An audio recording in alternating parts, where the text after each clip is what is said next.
तो देखिए आपका सवाल अगला है कि इंटीग्रल सेक tan x dx। तो इसको हम क्या करेंगे, मान के करेंगे। इसे हमने tan x को t मान लिया और जिसको मानते हैं उसका क्या था अवकलन। इसका हो गया differential with respect to x। tan का होता है 1/1 plus square dx dt। dx का मान निकालेंगे तो हो जाएगा ट्रांसफर dx बराबर 1 प्लस x स्क्वायर dt। अब आगे सवाल पे चलते हैं कि इंटीग्रल सेक tan को क्या माना है t, सेक किया गया dx मीन्स आ गया 1 प्लस x स्क्वायर dt। ये सत्य बात है कि हमारा सवाल x में था तो dx आएगा, जब t में आएगा तो dt होगा। अब इसमें एक पद हमारा x के पदों में है, उसको चेंज करना पड़ेगा। क्यों? हमें सारा पूरा फलन ही t और dt में बदलना पड़ता है। तो देखिए x का मान यहाँ से निकाल लेते हैं, यहाँ से x का मान निकाल लें जहां से माना था, तो ट्रांसफर करेंगे तो आपका x का मान आ जाएगा tan t आपका आ जाएगा। तो यहाँ हम पुट कर देते हैं इंटीग्रल सेक t 1 plus tan square t और dt। तो इंटीग्रल सेक t 1 प्लस tan स्क्वायर ये होता है सेक स्क्वायर t और dt। और जो मैंने सवाल अभी किया था उसे qx वाला, वो आपका बन गया कि sec t into sec square t means sec qt है ना। तो आप स्वयं कर सकते हैं, तो इसलिए हमारे छात्र स्वयं करें तो सवाल हमारा बहुत सिंपल है, हो जाएगा। अभी जो मैंने किया था है वो हिंट दिया गया है, तो आप इसको भी लगभग समझ जाएंगे। इसे t मान तो आपका अभी बन गया। चलिए अब आपका अगला क्वेश्चन है जो अभी आई के पदों में आपका आया था, आई के पदों वाला आप देख लें। ये आपका है इंटीग्रल e की पावर 3x cos 2x। तो अब ये आपका है सवाल नंबर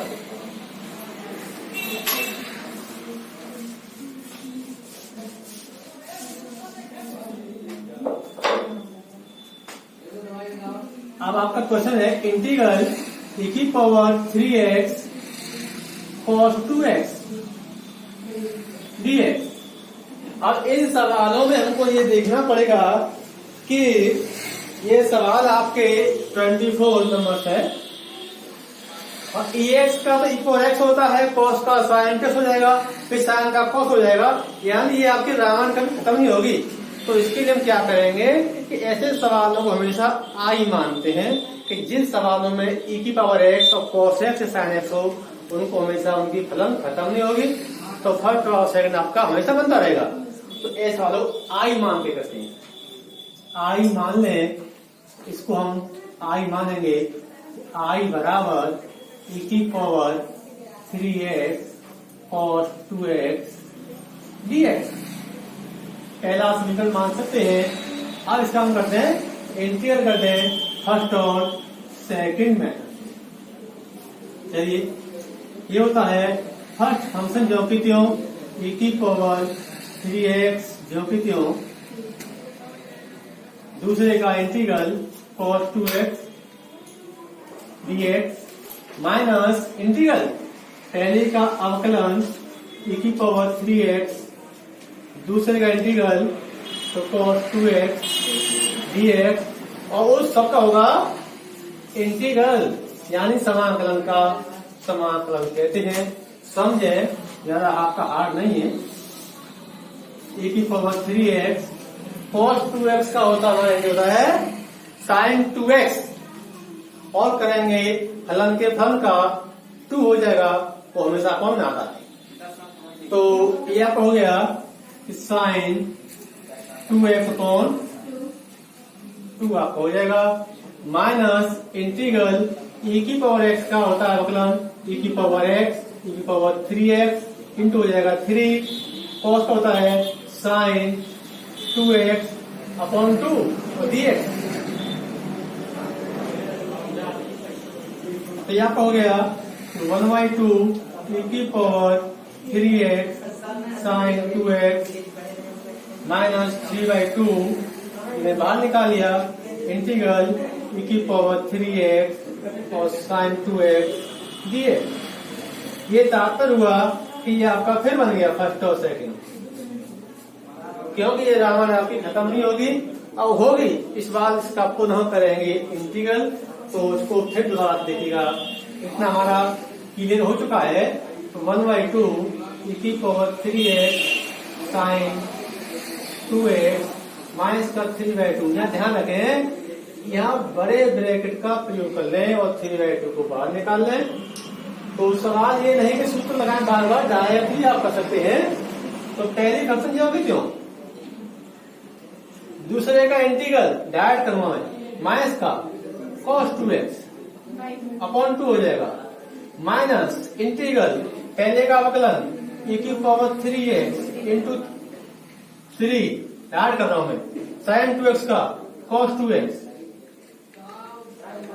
लेकिन आएगा माइनस का आएगा पॉजिटिव अपॉन 2 और dx, और मेरा ये बाहर था ये बात 1/2 e⁻3x साइन 2x माइनस का, यह ध्यान रखें इसका हमें अंदर गुणा करना पड़ेगा सब में।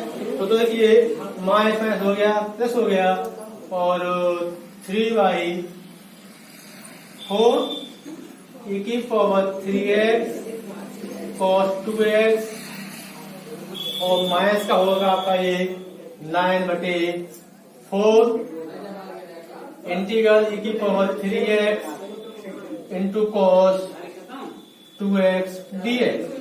और ये आपका आई बन गया, ये आपका आई बन गया पूरा, क्योंकि इसमें ध्यान रखिए दोबारा इसका जब इंटीग्रल करते हैं तो पक्का है कि जो आपका क्वेश्चन था वो दोबारा से बन जाता है। तो यहाँ हमारा आई आ जाएगा, आई आने के बाद इन सब का इंटीग्रल हो चुका है, बस आई रहना। तो हम क्या करेंगे अब समीकरण नंबर 1 से फ्रॉम 5 आई बराबर 1/2 e⁻3x sine 2x plus 3/4 e⁻3x cos 2x minus 9/4 I. ध्यान रखें कि जो हमारा क्वेश्चन था वो 2 बार करने पर बस बन जाएगा, तभी इसका समाधान है। अन्यथा आप लोग भूल गए तो फिर वही आ जाएगा कोस का साइन साइन कोस आता रहेगा, लेकिन समाधान इसका 2 बार करने पर टूट जाता है। अब इस आई को इधर ट्रांसफर कर दें, आई और 9/4 हो जाएगा 13/4, हो जाएगा 13/4 आई बराबर, यहाँ से मेरा कॉमन आपका आ गया है e⁻3x कॉमन आ गया और 4 कॉमन आ गया, यानी मैंने 4 का लाफा ले लिया है। तो 2 3 4 तो आपका आ जाएगा 2 sine 2x plus 3 cos 2x, ये आपका ट्रांसफर हो गया, और ये कॉमन आपका आ गया 4 लाता आ गया 2, और इसका हम डिवाइड कर दें इधर को 4 या 13/, आ जाएगा तो 4 हमारा कट जाएगा, तो हमारा प्योर आंसर आ गया आई बराबर e⁻3x upon 13 into 2 sine 2x plus 3 cos 2x plus 6। तो ये हमारा आंसर हो गया। तो ध्यान रखें सवाल में कि सवाल हमारा अच्छा भी आ सकता है परीक्षा में, तो फर्स्ट और सेकंड सवाल हमसे लगा सकते हैं। तो आपको समझ में आ गया होगा मेरे साथ जहाँ तक है। अब इसको आप देख लें, तो ज्यादा आपका हार्ड नहीं है, आपको थोड़ा इसमें सावधानी बरतनी है, सावधानी।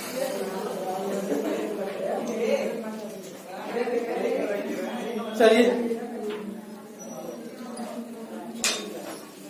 तो ऐसे सवालों में जहां e⁻x आ सकता है ई की बात 4 हो सकती है, केवल EX हो सकता है, sin X हो, cos X हो, लेकिन आपका मैथ ये रहेगा।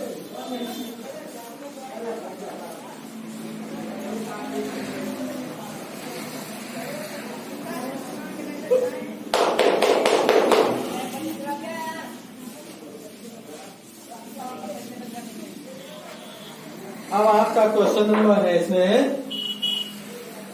इसी पावर वाले आपके सवाल से निकालते हैं।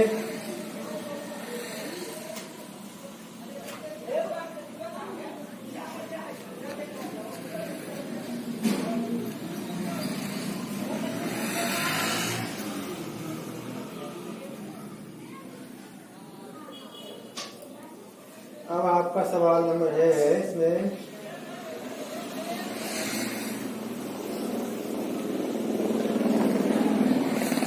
चलिए आप एक सवाल देखें। इसमें एक सवाल आपका कर दिया गया है integral x upon 1 plus cos x dx। और ये तो अंश बटे हर से तो हुआ नहीं, मेथड ही नहीं। चलिए कुछ इसमें लगाते हैं त्रिकोणमिति। x बटे 1 प्लस cos x का सूत्र खोल में हाफ एंगल में ये होता है कि 2 cos square x by 2 minus 1 dx। 1 हमारा कट गया, x upon 2 cos square x by 2 dx। 1/2 को बाहर निकाल लीजिए। x 1 बटे cos होता है sec square x by 2 dx। इसे फर्स्ट मान लेना, इसे सेकंड मान के आपका आंसर आ जाएगा। पहला फंक्शन जो कहते हो, दूसरे इंटीग्रल होता है सेकंड का tan square x by 2 into 1/2 होगा। पहले का प्लस 1 हो जाएगा, इसका tan आएगा, tan का log हो जाएगा। तो सिंपल आपका ये, तो इसे आप स्वयं कर सकते हैं क्योंकि ज्यादा हार्ड नहीं है, स्वयं कर बच्चे हमारे से। और इसके बाद इसका आपका सवाल इसमें एक और है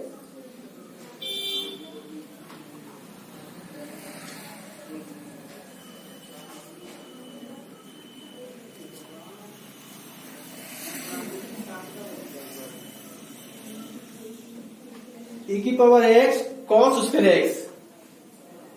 अब आपका एक अगला क्वेश्चन दिया गया है e की power x cos square x, और आपकी ये प्रश्नावली समाप्त हो जाएगी इसके बाद, जो टाइम बहुत लग गया इसमें।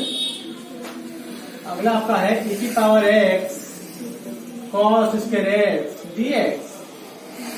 तो हम ध्यान दें कि पहले का अवकलन दूसरे का इंटीग्रल नहीं होता है, तो समस्या वाली बात है, तो तुरंत आप अपना माइंड घुमाइए और चलिए आपको ले चलते हैं, इसका मान निकाल लें।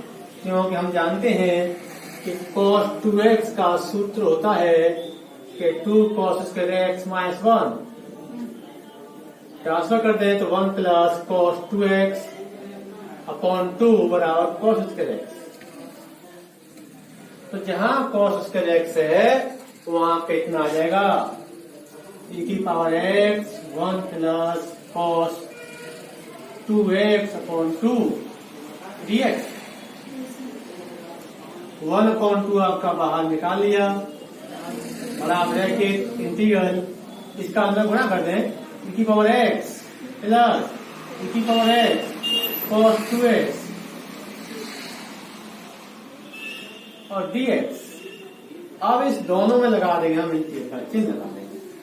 1/2 बराबर है कि इंटीग्रल e की power x dx plus integral e की पावर x cos 2x और dx। ये तो आपको सिंपल है ही है। ये फर्स्ट टर्म से एक ही जगह ओनली ex हो गया, यहाँ लगा देंगे फर्स्ट टर्म। सेकेंड जो मैंने अभी बताया था आपको आई मान के, ये आई मान के होगा, इसका आप आंसर अलग निकाल के रख लें। इसका तो ex हो जाएगा, इसका हो जाएगा 1/2 ब्रैकेट ex का तो ex हो गया प्लस इसका आपको करना पड़ेगा इंटीग्रल फर्स्ट और सेकेंड मेथड से करना पड़ेगा। और चाहे तो आप सुविधा के लिए 1/2 का अंदर गुणा कर दें, आराम से आई मान लें, तब भी आप लगा सकते हैं। सब बराबर हो गया, ये सिंपल है, ये भी आपका हो जाएगा। और इसी के साथ आपकी प्रश्नावली का समाप्त। अब कल आपका अगला कराएंगे। आज तक इतना ही। Thank you.